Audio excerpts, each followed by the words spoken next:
A Category 4 hurricane makes landfall in Florida. Meteorologists here in Norman track the hurricane's path, and Oklahomans have just 2 days left to register to vote. This is OU Nightly.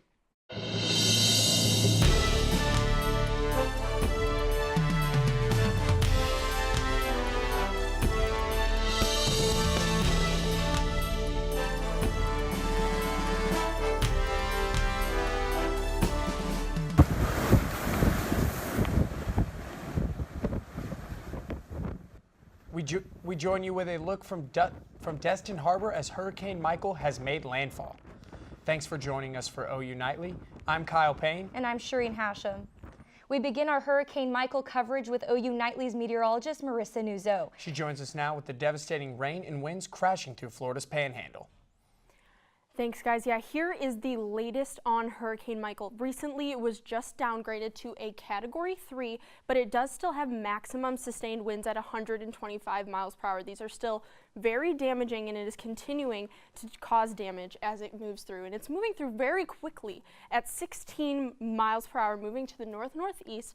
And earlier today, the National Weather Service issued their first ever extreme wind warning for sustained winds above 130 miles per hour. So this is the first time ever, and the coast is really just trying to cope with this monster of a storm. So here is a satellite loop of the past 12 hours, and as you can see, it is moving very, very quickly, just rushing through, and it has dropped already 10 inches of rain in some places, 10 inches here, 5, and then it is starting to taper off, but it is far from over. We will go over the details of the full track, some rain and snow. Yes, snow chances here in Oklahoma and more cooler temperatures coming up. Thanks, Marisa. All eyes are on the Florida Peninsula as Hurricane Michael made landfall today. The Storm Prediction Center is in Norman, in charge of issuing all severe thunderstorm watches for the United States. And today they're issuing tornado watches inside Hurricane Michael. These watches are more dangerous due to the conditions inside surrounding the hurricane eye wall.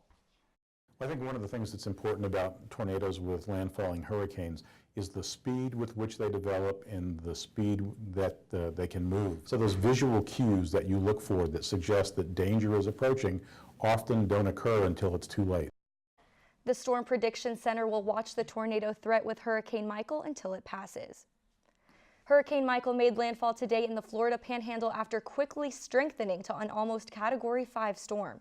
Michael is on the strongest hurricane to hit the Florida Panhandle in recorded history, with winds reaching up to 155 miles per hour. Florida Governor Rick Scott urged people to evacuate as Michael strengthened, but this morning he posted a message on Twitter telling people who have not evacuated to seek refuge immediately. Along with Florida, Georgia and Alabama also declared states of emergency. And now we have OU Nightly meteorologist Jordan Overton live at the National Weather Center with a weather research scientist who is tracking Hurricane Michael. Jordan? Yeah, that's right. I'm down here at the South Campus here at the National Weather Center, and I'm here with Ben Schenkel, who's a research scientist here at the School of Meteorology. And Ben, why don't you tell us a little bit, what is going to be the historical impacts of Michael when this is all said and done? Well, Michael is going to end up to be the third strongest storm by pressure and the fifth strongest storm according to the wind speed that has ever made landfall in the U.S. In terms of the Florida Panhandle, this is an unprecedented event. The only two analog events that we'd consider is Hurricane Kate from 1985, which had winds of about 115 miles an hour, versus Michael, which has winds of about 155 miles an hour, so it's a huge difference.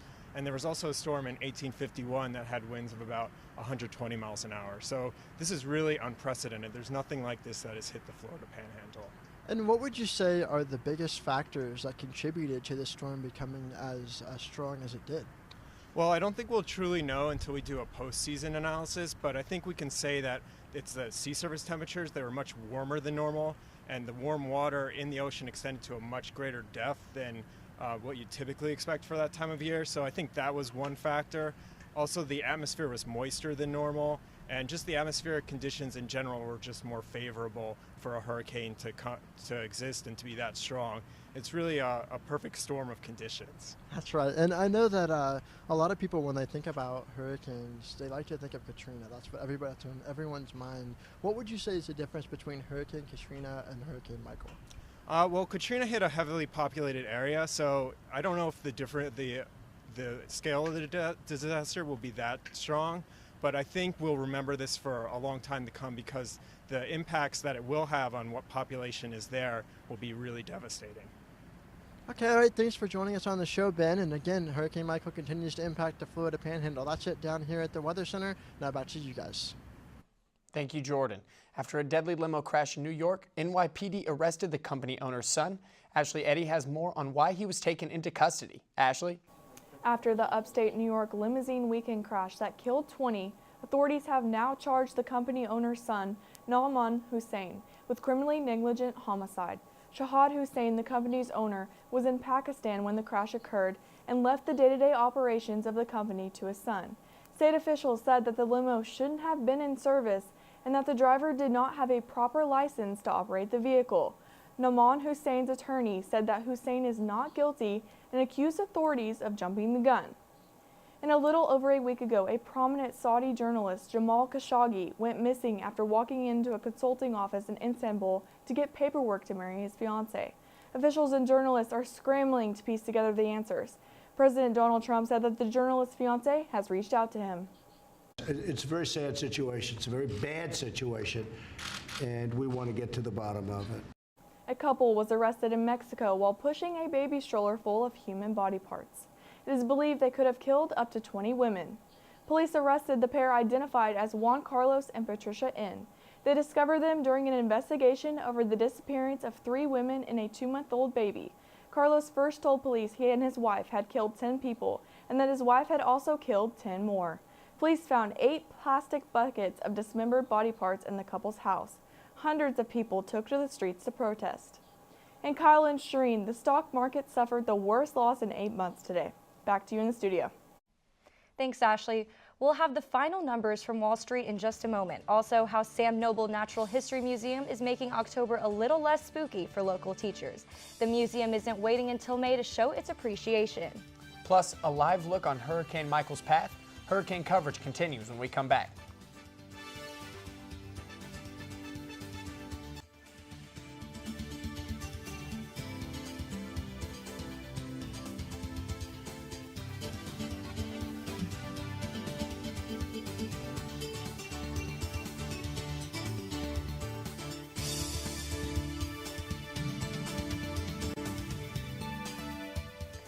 Midterm elections are rapidly approaching. Taitum Wilson joins us with a look at the sum of the races. Taitum? The independent candidate for Oklahoma Treasurer is criticizing his opponent's retirement policies. Charles DeCoon held a news conference at the state capitol last night where he said state employee pensions are worse off because of the legislative work of his opponent, State Representative Randy McDaniel. My opponent has not always been very good to educators, service providers, cops, etc. Over the last 12 years, he has made it his battle to try to reduce benefits for these people. Much of McDaniel's work in the state legislature centered on state worker retirement issues. McDaniel is the Republican nominee and the only other candidate for treasurer on the ballot. Election day is less than a month away, and Oklahoma gubernatorial candidates are hitting communities across the state to talk to voters. This weekend, Republican candidate for governor Kevin Stitt will be in Bethany on Friday and Bristow on Saturday for meet and greets. Democratic candidate Drew Edmondson will head to Woodward over the weekend with an event on Sunday night and Monday morning. Today, Edmondson also participated in a healthcare summit hosted by the state chamber. Still about 4 weeks to Election Day, but the deadline to register to vote is quickly approaching. Friday is the last day Oklahomans can register. Visiting a tag agency is just one way to register, and they are definitely busy this week. There's definitely been a large increase of people registering to vote. The importance of being registered is just so you can vote for your party and what you believe in, your beliefs. It takes about 5 minutes to register at a tag agency. You can also visit the county election board or print off forms at home and mail them in, but mailed registrations must be postmarked on or before Friday, October 12th. Kyle and Shereen, there will also be a voter registration drive on campus on Friday, so it should help students get registered by the deadline. Yeah, make it as easy as possible because it's important that as many people that can register to vote do it. Exactly. I registered yesterday and got my absentee ballot, so I'm excited that I did that because last year it didn't happen for me. Thanks, Taitum.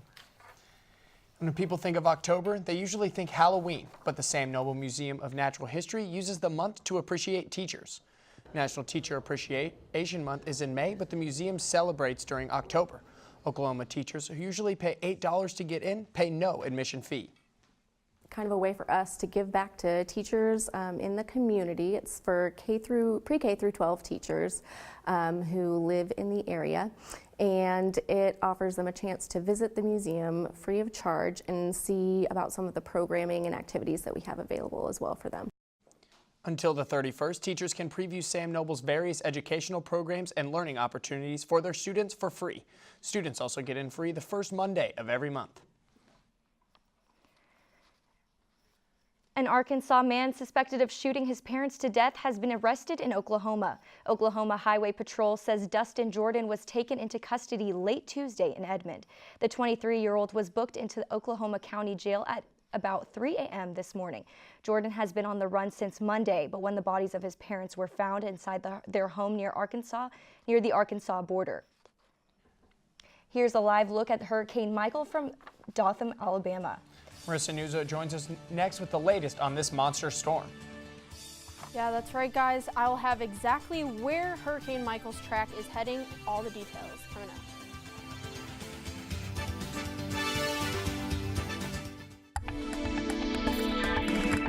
Nightly, it is very calm here in Oklahoma. Absolutely nothing on the radar in contrast to what we've seen the past couple of days, but we do have Hurricane Michael that has made landfall and has since been downgraded to a Category 3 hurricane. So let's take a closer look at it. This is the past 6 hours on a loop, and as you can see, outside of the hurricane, we do have little storms that are starting to pop up, and as they said earlier, these do prompt other severe warnings like tornadoes. So there is an outstanding tornado watch in this entire region, and earlier today there were several tornado warnings associated with the outstanding storms from this hurricane. So along with the flooding and the winds, those tornadoes are also another danger for the people in the hurricane's path. So now let's take a closer look at the path. So did make landfall, and it is now a Category 3, and it's moving very, very fast. So by 1 a.m. on Thursday, we'll be all the way into Georgia and possibly even into the Carolinas. So those areas that were impacted by Hurricane Florence earlier this year are going to be impacted again by rain, but luckily the winds will be died down to about 45 miles per hour by the time they get over to the Carolinas, but it looks like Hurricane Michael is going to be off the coast again by 1 a.m. on Friday. So it's moving very fast, and the flood risk is lower because we're moving faster, and the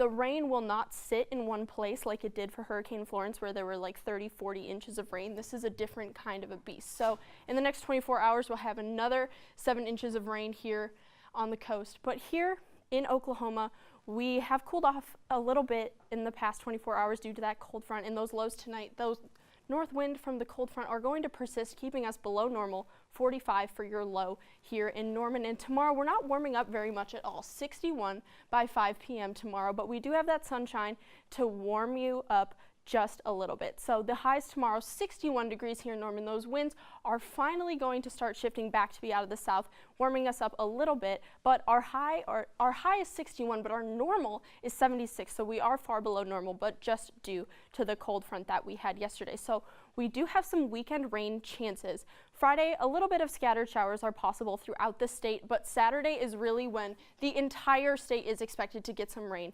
throughout the entire day on Saturday. And also the Panhandle might even get a little bit of snow on Sunday.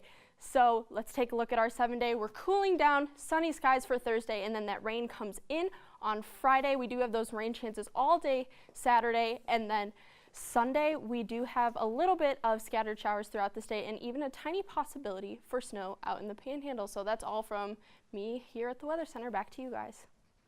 Thanks, Marisa. Meredith Mulkey joins us next in sports with the Thunder's preseason finale. And how the Sooners are handling a coaching change.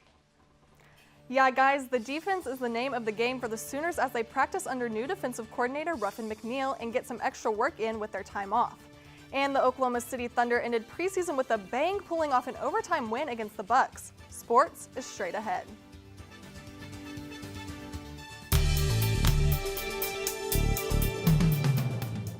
With Mike Stoops gone, Ruffin McNeil has stepped up and taken over the OU defense. William Soule gives us the scoop on what McNeil plans to bring to the table for the Sooners.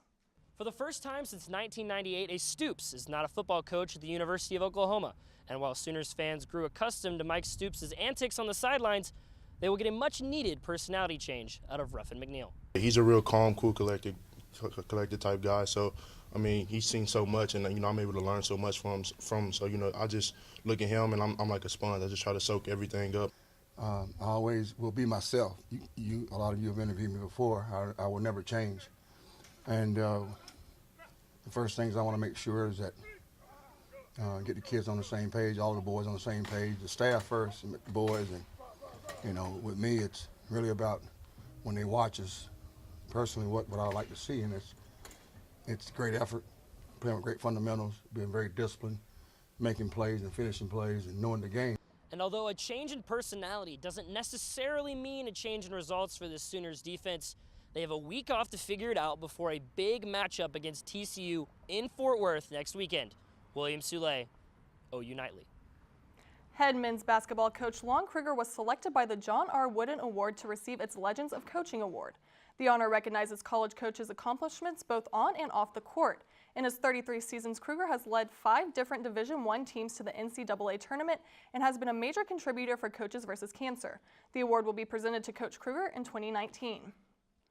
And the OKC Thunder defeated the Milwaukee Bucks last night in overtime. Paul George led the team in scoring with all of his 26 points coming in the first half, but it was rookie Deontay Burton who sealed the deal in overtime with back-to-back threes, winning 119-115. The Thunder finished the preseason with a 3-1 record. And the Houston Rockets hosted the Shanghai Sharks and former NBA player Jimmer Fredette. Jimmer dropped a game-high 41 points, outscoring reigning NBA MVP James Harden, who scored 37. But even with Jimmer's crazy stats, the Rockets beat the Sharks 128-86. And the Red Sox are moving on in the playoffs after their 4-3 victory over the rival Yankees. New York nearly rallied back from a 4-1 deficit in the 9th inning, but with the tying run on second base and 2 outs, Gleyber Torres grounded out to third to end the game. Now the Red Sox will host the defending World Series champion Houston Astros on Saturday in Game 1 of the ALCS. And Wednesday means it's time for our Whiner of the Week. This week we take a look at Alabama head coach Nick Saban complaining about the student section.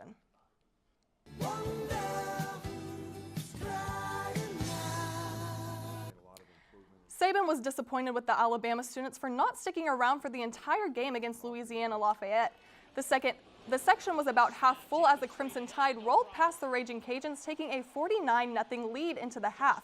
Saban said if students are going to come, they should stay the whole game or not come at all.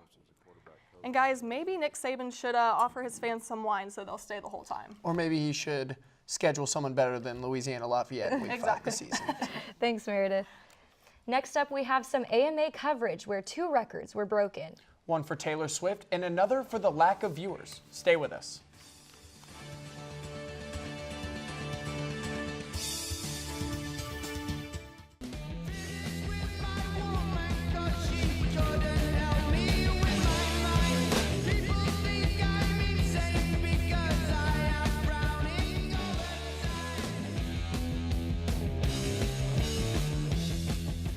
I'm Abby Foster at the OU Nightly Update Desk. A California judge says she will order a new trial for a cancer-stricken man awarded $289 million in the Roundup case.